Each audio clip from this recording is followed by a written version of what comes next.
तो दोस्तों अब मैं सुनाता हूँ श्री प्रकाश शुक्ला की दुस्साहस की कहानी। श्री प्रकाश शुक्ला कितना ज़्यादा जनरल माइंडेड था, उसका एक छोटी सी स्टोरी बताता हूँ। श्री प्रकाश शुक्ला के जो गॉड फादर आप कह लो, या जिनको वो काफ़ी रिस्पेक्ट करता था, या जो जब वो फरारी काटना होता था तो वो मुकामा चला जाया करता था। बिहार में मुकामा है जहाँ पे सूरज भान सिंह का काफ़ी अच्छा दबदबा है, और सूरज भान सिंह के पास वो जाके रहा करता था। उस समय फरारी काटता, जैसे मान लीजिए इधर गोरखपुर में था, इधर जब ज़्यादा पुलिस का दबाव पड़ता था और उसको फरार रहना होता, फरारी काटनी पड़ती थी, तो चला जाया करता था मुकामा। मुकामा में वहाँ पे वो सेफ रहता था, क्योंकि सूरज भान का अच्छा दबदबा होने के कारण वहाँ पे पुलिस वगैरह से वो सेफ रहता था। लेकिन अब आप अंदाजा लगा लीजिए कि जिसके भरोसे पे, जिसके एरिया में रहता था, उसके साथ ही वो कितना, मतलब उसके बंदे के साथ ही किस तरह से दुस्साहस के साथ वो काम कर सकता है, उसकी ये कहानी है। तो दोस्तों क्या हुआ कि बेसिकली सूर्य प्रकाश शुक्ला ही सारे काम किया करता था सूरज भान के। सूरज भान को यदि मान लो किसी से दुश्मनी हो, किसी को ठिकाने लगवाना होता था, तो सूर्य प्रकाश शुक्ला का ही यूज करते थे, और सूर्य प्रकाश शुक्ला उनका काम बिंदास कर दिया करता था। एक बार क्या हुआ कि श्री प्रकाश शुक्ला के साथ तो सिर्फ तीन ही बंदे रहते थे, श्री प्रकाश शुक्ला, अनुज और सुधीर त्रिपाठी, तीनों बंदे रहा करते थे साथ में। तो एक बार वो मुकामा में ही था, उसी बीच किसी और का मतलब कत्ल कराना था सूरज भान को। तो सूरज भान ने तीन बंदे बुलवाया, गोरखपुर के ही तीन बंदे आए, गांधी था उसमें से एक बंदा। और तीन बंदे आए मुकामा में आने के बाद, तो एक काम सूरज भान ने दे दिया उन तीनों लड़कों को कि ये जाके काम कर दो। तो शिव प्रकाश शुक्ला ने कहा, अभी कि दादा जब हम हैं तो किसी और से कराने की क्या जरूरत है, हम तो आपका ऐसा कोई काम है जो नहीं किए नहीं है, तो आप बताओ हमें। तो वो सूरज भान बोले कि यार तुम्हारे ऊपर इस समय थोड़ा सा पुलिस की नज़र है और तुम थोड़ा सेफ साइड रहो, मैं छोटा सा काम है, मैं इनसे करवा देता हूँ, कोई दिक्कत वाली बात नहीं है। ठीक है, उसने भाई सूरज भान ने उन तीनों लड़कों को बोल दिया, और तीनों लड़के जाके वो काम सॉलिड करके चले आए, मतलब कि जिसका कत्ल करना था उसका कत्ल करके वो चले आए।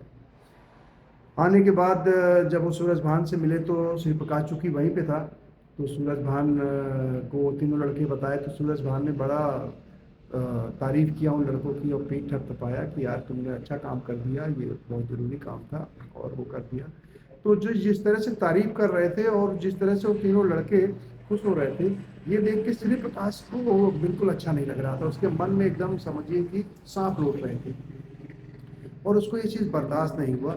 तो पूरा दिन गुजरा, और दिन गुजरने के बाद जब रात हुई, तो रात में वो लोग तो तीनों आए और अच्छा पिए खाए। मैंने आपको पहले ही बताया कि श्री प्रकाश शुक्ला शराब नहीं पीता था, ये उसकी एक अच्छी, आप कह सकते हो कि उसमें खूबी थी, खासियत थी उसकी कि वो शराब नहीं पीता था। तो तीनों बंदे शराब पी के सो गए। अब इधर श्री प्रकाश शुक्ला को नींद नहीं आ रही है। नींद क्यों नहीं आ रही है? क्योंकि जो उन्होंने तारीफ कर दिया और ये लड़के जिस तरह से उछल कूद कर रहे थे, तो श्री प्रकाश को लग रहा था कि यार कहीं हमारी जगह ना चली जाए, और जब दादा का मैं सारा काम कर देता हूँ तो दादा इस तरह किसी और को कैसे ले सकते। तो वो नहीं चाहता था कि कोई सूरज भान के लिए कोई और बंदा काम करे, और मतलब कि श्री प्रकाश की पकड़ कमजोर हो।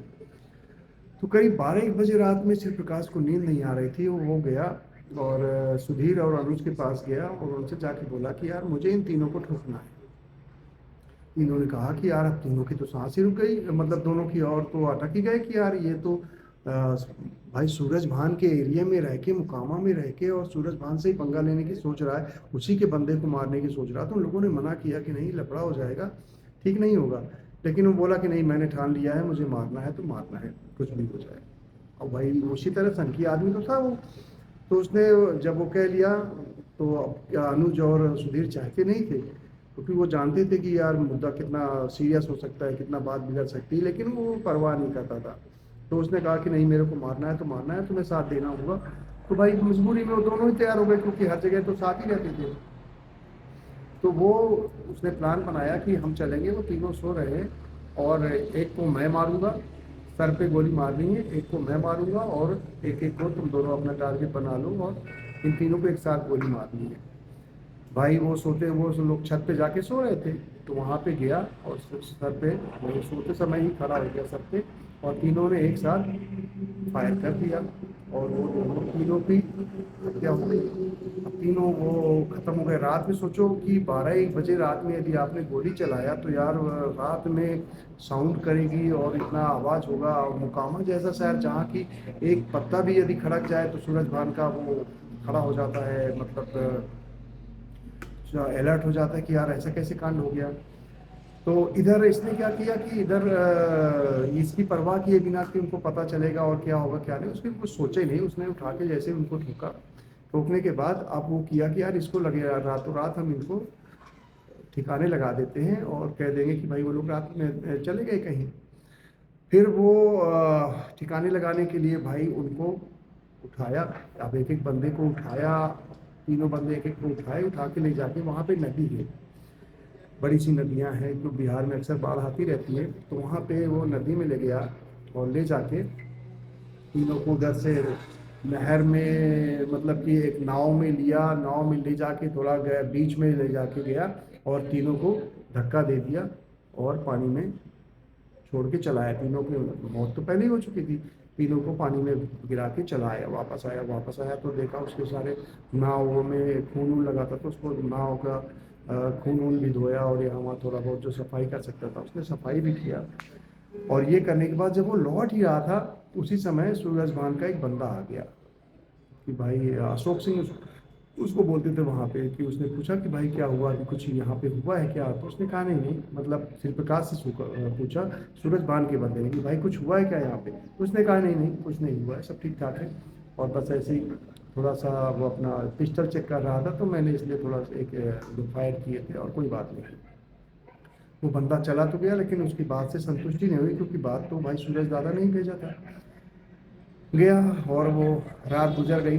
सुबह जब नाश्ता का समय आया तीनों गए सूरज, अब सोचो कि मर्डर कर दिया, मर्डर करके भागा नहीं इधर गया और सूरज भान के पास नाश्ता करने के लिए जब वो गया तो सूरज भान का तो दिमाग खराब था, क्योंकि वो समझ गए थे कि इसने रात में कांड कर दिया है। तो वो शिव प्रकाश पे गुस्सा हुए और थोड़ा तल्खी से बात किए। तो उनको, अब सूरज भान को भी, अब ये शिव प्रकाश को लग गया कि यार बात तो गड़बड़ है। जानता तो था कि इसका एक्शन का रिएक्शन होगा, लेकिन उसकी वो इतनी परवाह करता नहीं था। तो उन्होंने कहा कि तुमने ऐसा क्यों किया, तुम्हें ऐसा नहीं करना चाहिए था। तुम क्या समझते हो कि यहाँ पे मुकामा में पत्ता हिलेगा और मुझे पता नहीं चलेगा। और मैं जानता हूँ कि तुमने उन तीनों की हत्या कर दिया है और ये तुमने अच्छा नहीं किया। तो फिर उसने एक्सेप्ट किया कि हाँ दादा मैंने कर दिया, क्योंकि वो मेरे को अच्छा नहीं लगा जिस तरह से वो आप उसकी तारीफ कर रहे थे और वो खुश रहे थे, उछल कूद रहे थे। मेरे को वो चीज़ बिल्कुल अच्छी नहीं लगी और इसलिए मैंने उनको मार दिया। फिर वो, अब सूरज भान का भी दिमाग तो खराब हुआ, लेकिन वो जानते थे, समझदार आदमी, कि भाई अब तो जो होना था हो चुका है, वो तीनों वापस तो आएंगे नहीं। तो फिर भी बेतरकी से दोनों ने, तीनों ने नाश्ता किया और उसके पास अब शिव प्रकाश को लगने लगा कि यार अब बात बिगड़ गई है और ये पिक्चर नहीं हटाता, ठीक नहीं रहेगा। तो फिर उसने वहीं पे कहा धीरे से कि दादा मैं चाहता हूँ कि अब काफ़ी दिन यहाँ हो गए हैं और मैं चाहता हूँ कि मैं वापस लौट जाऊँ, तो आज मैं वापस जा रहा हूँ।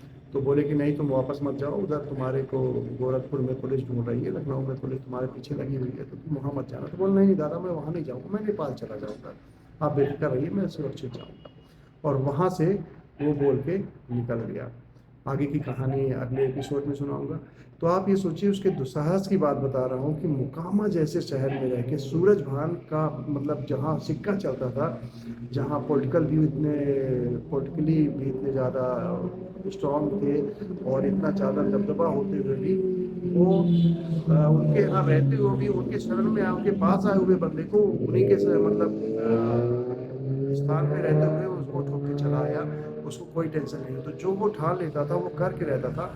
बड़ा मतलब सन की टाइप का क्रिमिनल कह सकते हैं। तो दोस्तों बाकी स्टोरी तो सुनाऊंगा ही अगले इसमें एपिसोड में। चलते हैं दोस्तों, फिर मिलेंगे। तो दोस्तों वीडियो पसंद आती है तो वीडियो को लाइक कर दीजिएगा, चैनल को सब्सक्राइब कर दीजिएगा, क्योंकि आपको इस तरह की क्राइम रिलेटेड स्टोरीज आपको इस चैनल पर देखने के लिए रेगुलर मिलती रहेगी। चलते हैं दोस्तों, फिर मिलेंगे। बाय दोस्तों, राधे राधे।